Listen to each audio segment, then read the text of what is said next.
صل على رسوله الكريم وعلى آله وصحبه أجمعين ومن تبعهم برضوان إلى يوم الدين. So today is the 11th day, but based on our sequence we will be covering juz number 10 today.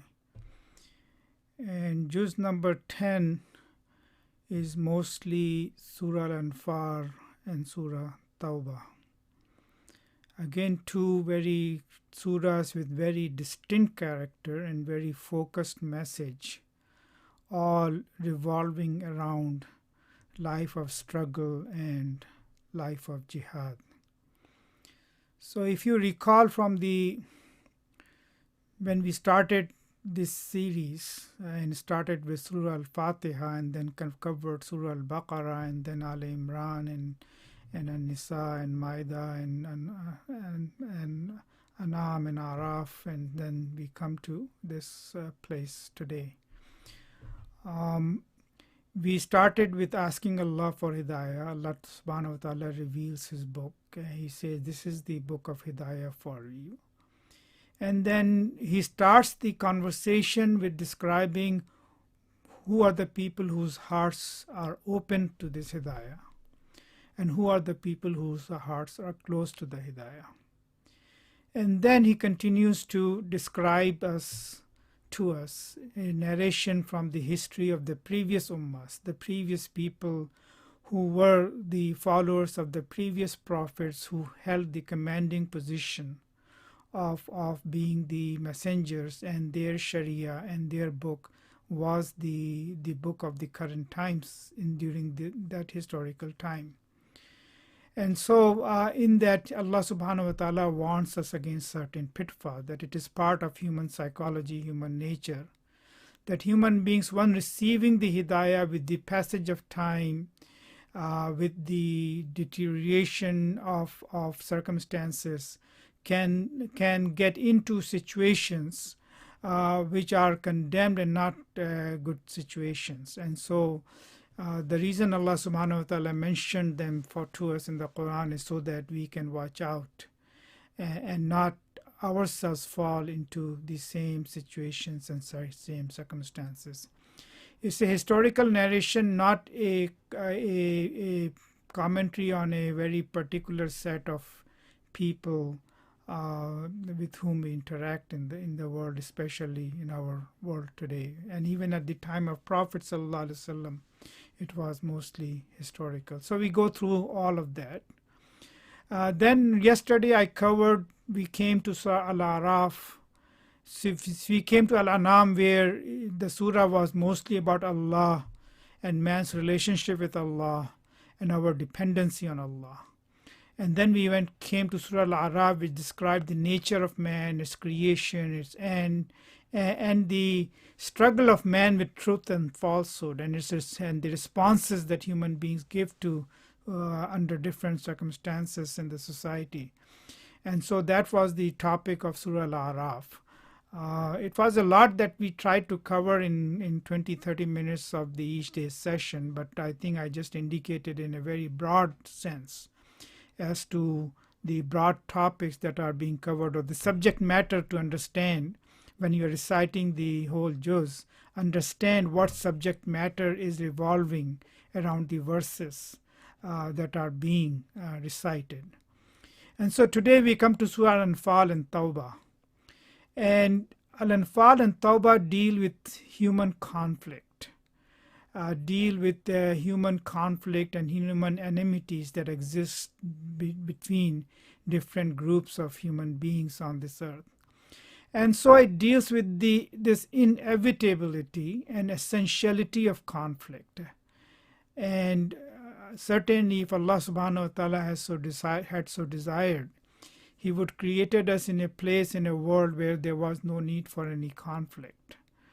But our test in terms of our conduct is, the one test is obviously an internal test of our belief in Allah, of recognizing the truth, of accepting His message, of connecting with Him, of communicating with Him on a very regular basis. The second aspect of our test in this world is how we conduct ourselves in our life. This life that Allah has given us to live. And a life in which we live where we are connected and dependent on all the other human beings. Certainly when human beings try to develop life, societies, civilizations, countries, even neighborhoods, conflicts arise because of the differences among human beings and because of different responses that human beings give.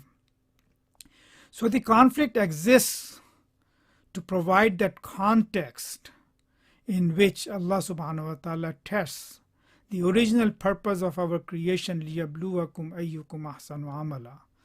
And conflict is the place in which there is a greatest danger and greatest possibility of doing wrong in your passion, in your anger, in your fighting for your own self or for your own people, in fighting for your rights or or certain conditions in the world. People can do a lot of things in which the behavior will not be what is the desired behavior based on what Allah subhanahu wa ta'ala desires from us. So this is the backdrop of the messages that this surah contains, is what should be the behavior of believers in a conflict. And secondly, that the conflict is going to happen. It is an essential, it is inevitable, and it is certain times that you will be forced into conflict because of the injustices in the society, because of the problems being created where people are being oppressed or suppressed and not free to accept Allah's message, or when other people deem your message to be so dangerous and so opposed to it that they will stand against you and take a very active stand against you. Those are the situations and circumstances that Prophet ﷺ faced from the day one. And on the day when he received the very first revelation of Iqra bismi rabbika alladhi khalaq, it wasn't a revolutionary message in terms of human interactions and human conflicts. It was a message about a truth that was being recognized.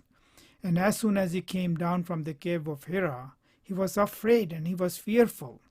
He was fearful of what he is going to face as a result of conveying that message, where he knew what the condition of his society was like. So, I mean, some people interpret that event of Prophet ﷺ being afraid and asking Zammiluni, cover me, and shivering.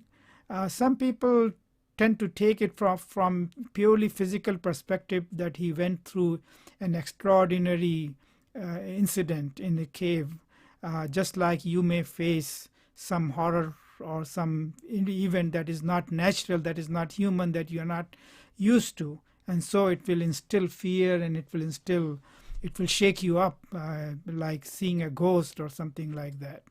But that was not the case of the Prophet ﷺ. Allah chose the Prophet, Allah trained the Prophet for that moment. The fear he had was that he is going to face tremendous opposition, where he had lived his life so far in living with the people, among the people, and not creating any conflict with them. Up until that time, there is not a single incident from the life of the Prophet ﷺ where he created any conflict with any people. And when he narrated his experience to Khadija radiallahu anh, his companion of life, his wife, our mother, she immediately understood what it meant. And she immediately understood what is it that Prophet ﷺ was afraid of. And so immediately comforted him using the words, La yukhzik Allahu abada, no, Allah will for sure never dishonor you, because you take care of the society, you are good in the society, you are known into the society, you take care of the oppressed and the poor, and you are trusted. And so by God, Allah is not going to dishonor you, is not going to fail you. So that was the fear, that even if we don't find where Prophet ﷺ expressly expressed that fear, but his narration conveyed that feeling of his to his intimate companion Mu'mineen Khadija radiyallahu anha. And on that day the world turned upside down for him. The whole society turned against him. So these are the situations and circumstances to which Allah subhanahu wa ta'ala points to, that believers will face in the world. And when you face those situations and circumstances, what should be the proper methodology, proper way to deal with them, where you uphold the principles of justice and compassion and kindness and being driven by the purpose that Allah has given, and not mixing it with the individual purposes of greater existence, or individual purposes of vested interest, or individual purposes of being superior to other people. So Allah subhanahu wa ta'ala prohibits us from all of that. So in that context, when we read Surah Al-Anfal, and one of the things about Surah Al-Anfal is that it primarily revolves around the event of the very first battle that Prophet ﷺ faced when he migrated to Medina. And he migrated to Medina escaping the persecution, escaping the people of Quraysh who were standing opposed to him with all their resources and all their forces and all their might. And he felt that he can isolate himself from them, go away. And so he will be safe, he will be at peace to continue his work there. And then the people of the Makkah didn't leave him there and came back to attack him. And so in that situation, Allah subhanahu wa ta'ala described it was all by design. And he describes that day in this surah, I think in surah in verse 41, Yawmul Furqani Yawmal Taqal Jam'an. That is the day in which Allah subhanahu wa ta'ala distinguished truth from the falsehood. And that is the day where the two parties came face to face to each other. And so the surah is not a running commentary on the Battle of Badr. In fact, all of these verses that we recite were revealed after the battle had concluded.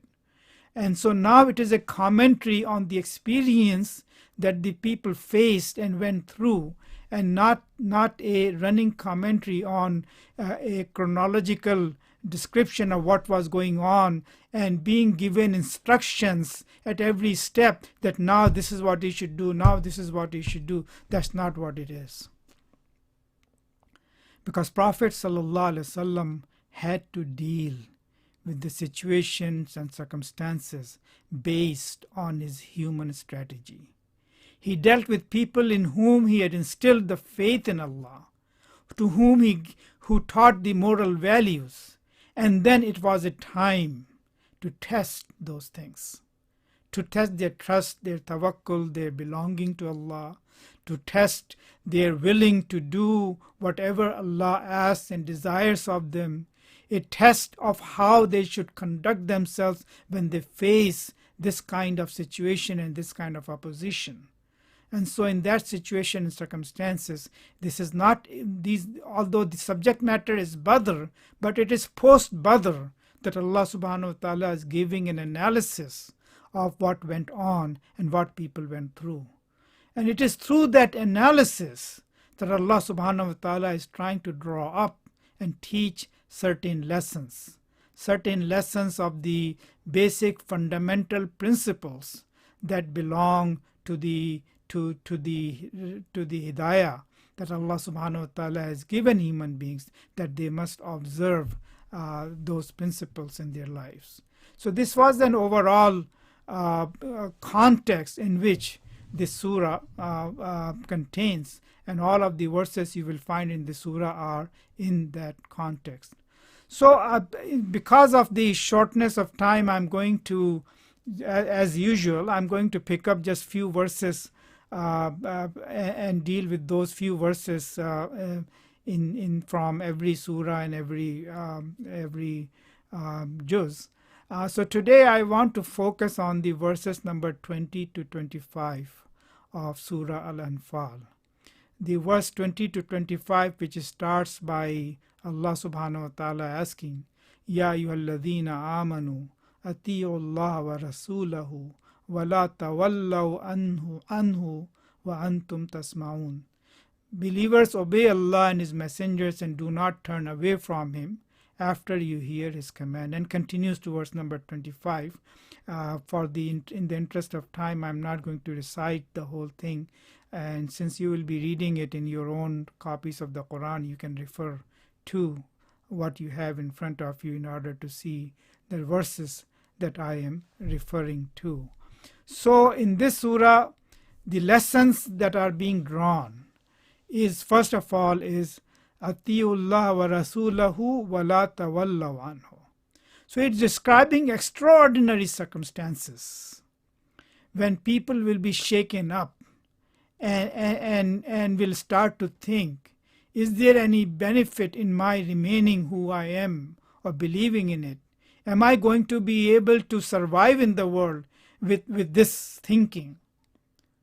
And so in that case, always the questions arises in human minds. And these are the circumstances we all face in our lives. Is it really worth it? Is the Iman, is it really worth it? And so in that sense, Allah subhanahu wa ta'ala is inviting, وَأَطِيعُوا اللَّهَ وَرَسُولَهُ وَلَا تَوَلَّوْا عَنْهُ وَأَنْتُمْ تَسْمَعُونَ. That you must obey Allah and His Messenger and don't turn away from Him while you are hearing His command, while you are listening to Him. And this can only happen under challenging circumstances. And in those challenging circumstances, to continue to stick by what Allah and His Messenger commands is one of the greatest tests of life. So again, you understand why conflict is essential. Outside of the conflict, this situation and circumstance will not exist. And so we will never be tested to this level if conflict didn't exist. So conflict exists so that we can be tested to this level. Ya ayyuhallazina amanu ati'u Allah wa rasulahu wa la tawallaw anhu wa antum tasma'un. And then it continues to say, وَلَا تَكُونُوا كَالَّذِينَ قَالُوا سَمِعْنَا وَهُمْ لَا يَسْمَعُونَ. They don't become a hypocrite, that you try to avoid, you make excuses, and even though you're hearing, you tend to convey as if you didn't heard, or tend to say that, oh, maybe this doesn't apply to me at this point or this time, or maybe circumstances are not right for me to obey this particular command. And so all those kinds of excuses and everything that comes into our hearts and minds. So Allah subhanahu wa ta'ala, this is a lesson that is being drawn in the backdrop of the battle of Badr, but these are permanent lessons, not primarily dealing with that particular event or particular time. And so in that sense, the obedience of Allah under all circumstances is that. And then it continues to say, gives an example, and says, إِنَّ شَرَّ الدَّوَابِّ عِنْدَ اللَّهِ الثُّمُّ الْبُكْمُ الَّذِينَ لَا يَعْقِلُونَ. That the worst of the creatures on the earth are those who are deaf and who are blind and who do not use their intellect to understand something. And so in this, again, Allah subhanahu wa ta'ala is first of all is saying that without submission and obedience, there is no life. And without submission and obedience to Allah's message, you are like any other creature, born to just survive, live, earn his food, hunt for the food, and then just go on in his dwellings and then just come to an end. But that Allah, and so He's pointing to us that even though our creation is very similar to the other creation in terms of our seeing, our hearing, our eating, the way we procreate, but at the same time, the man is created at a much higher level. and the demands that Allah subhanahu wa ta'ala places on his creation of us as human beings is much more and beyond the demands that he places on other creation. So Allah subhanahu wa ta'ala gives the example of it that inna aradna al-amanata ala samawati wal ardi wal jibali fa bayna yahmilnaha wa hamalaha al-insan. That burden that Allah subhanahu wa ta'ala has placed on human beings is regarding all these principles, this intellect, this idea of philosophy that we deal with in our minds. And what is our philosophy? And based on that philosophy, organizing our life is all designed for us in this manner, in this shape, that makes us much higher beings than any other that we can compare to, at least the visible beings that we are aware of around us. None is like us. And so in that sense, Allah subhanahu wa ta'ala gives example that your nature is different and don't become like them. Sharrat dawab. Dawab are the beasts that walk on the earth, the animals that are there. And so he's saying the worst of the beasts. So he said, if you don't do that, then you will reduce yourself to the level of the wab, the beasts. And not only to their level, but worse level than them. So this is the point Allah subhanahu wa ta'ala makes in other places in Quran as well. Ulaika kal an'am bal adallu sabil. That they are like the cattle, or even worse in their because the other creatures don't know, don't have philosophy, don't have intellect, don't have these faculties that Allah has given you, but human beings have been given. So if you fall to their level, that means that you are worse than them, and so you don't convert yourself to that level. Ya ayyuhalladhina amanu istajibu lillahi walirrasuli idha da'akum lima yuhyikum wa'lamu anna Allah yahulu bayna al-mar'i wa qalbihi wa annahu ilayhi tuhsharun. So he's saying, so answer the call that Allah makes to you. Answer the call that his messenger makes to you on behalf of Allah. Iza da'akum. And then the beauty of Quran is that it uses very, very carefully selected words that convey a very, in our psychology, it plays a very important role in terms of fully getting to the essence of what Allah subhanahu wa ta'ala is trying to say. That in this conflict, in this state of conflict, when you are asked to come out to a life of jihad, and a life of jihad which is usually considered as a path that will lead to destruction and maybe losing life, Allah subhanahu wa ta'ala says, Ya ayyuhalladhina amanu stajibu lillahi war rasuli iza da'akum lima yuhyikum.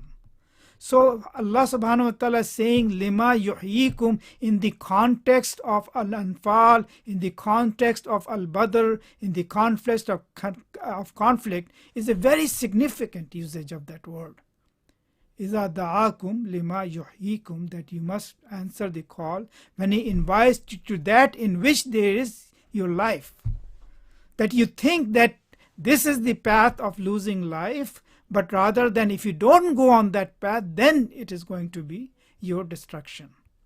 Then you will lose your rights in the world. Then other people are going to come and trample upon you and take over you, and you will be absolutely powerless, and you will not be able to accept and believe or even obey Allah subhanahu wa ta'ala, or live the life the way you recognize you should live your life.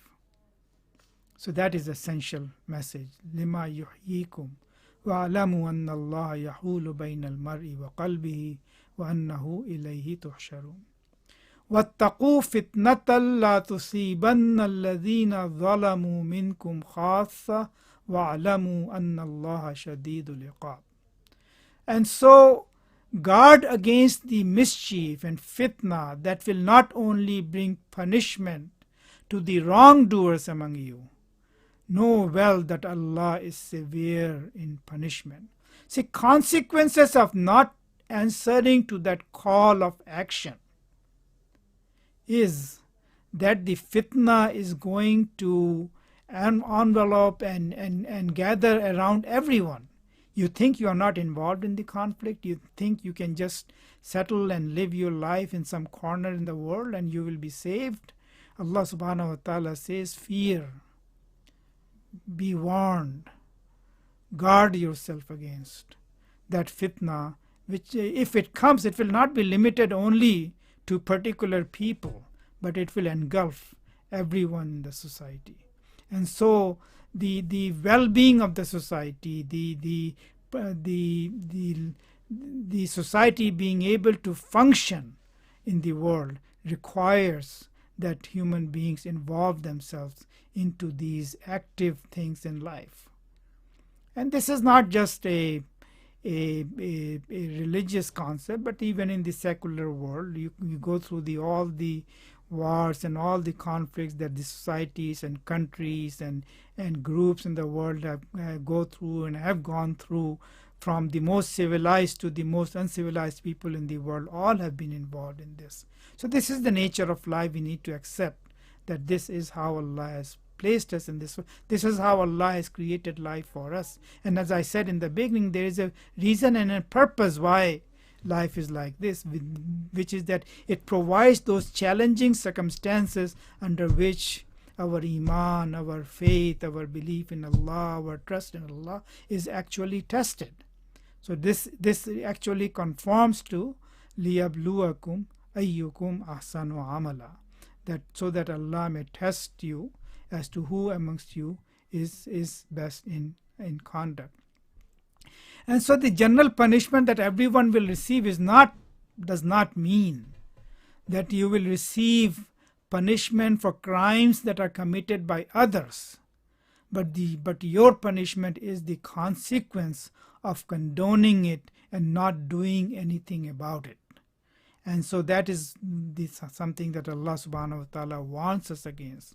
So Muslims are really exhorted to live an active life of participation in the society, active life of taking part in the currents of the society, and push themselves into society in order to be able to preserve their way of life, in order to be able to preserve the way of life that they learn from the revelation that Allah subhanahu wa ta'ala sent to us, and which are the source of prosperity and happiness on the earth, which are the source that actually removes the need for these conflicts if human beings come to believe in it. And so this is where it is important to understand that lesson in the context of Surah Al-Anfal. And then a major portion of this juz is also contains Surah Al-Tawbah, which is similar in its message, but much more intense. And although Al-Anfal deals with Badr, the earliest of the conflict, Tawbah deals with Tabuk, which was and before it, which was the later part, the last part of Prophet Sallallahu Alaihi Wasallam's life, and this, which is where we are invited to that. So I wouldn't have time to cover the whole Surah Al-Tawbah, and especially this is the surah from which often many verses are misquoted, misunderstood more commonly. And I don't think this session is the place and time where I can deal with that in a satisfactory way. So I'm going to leave that for now. But the one part that I do wanted to bring out in as a continuation of what I have just said is that in Surah Tawbah you find this verse which says, "Aja'altum siqayat al-hajji wa imarat al-masjid al-harami kaman amana billahi wal yawmil akhiri wa jahada fi sabilillahi la yasta'una inda Allah wallahu la yahdil qawm al-zalimin." So it says that do you consider, or do you make that providing water to the pilgrims taking care of the building of Masjid al-Haram, and the reward and the blessings that are associated with it, do you consider that equal to someone else who believes in Allah, believes in Akhirah, but then he struggles on the path of Allah, he does jihad, wajahada fi sabilillah, la yastawuna indallah, they both cannot be equal. So same message is continuing, but in a different context, in which it is negating the idea of being religious as being a combination of certain habits and rituals and worships. And even though Allah subhanahu wa ta'ala describes and Prophet sallallahu alaihi wasallam conveys toward the rewards of those acts, because they prepare us to deal with life in this world. They in by themselves are not the objectives. They are the means to living an active life in the society, which is in conformance with the nature on which Allah has created us. And so in that sense, Allah says the importance of a life of struggle, of participation, and that cannot be equal to the blessings and reward that we associate with the holy places and management of the holy places, or doing simple charity of providing water and taking care of people. What Allah demands from us is much greater and much bigger than that. So I'm going to end here. أقول قولي هذا واستغفر الله لي ولكم ولسائر المسلمين فاستغفروه إنه هو الغفور الرحيم.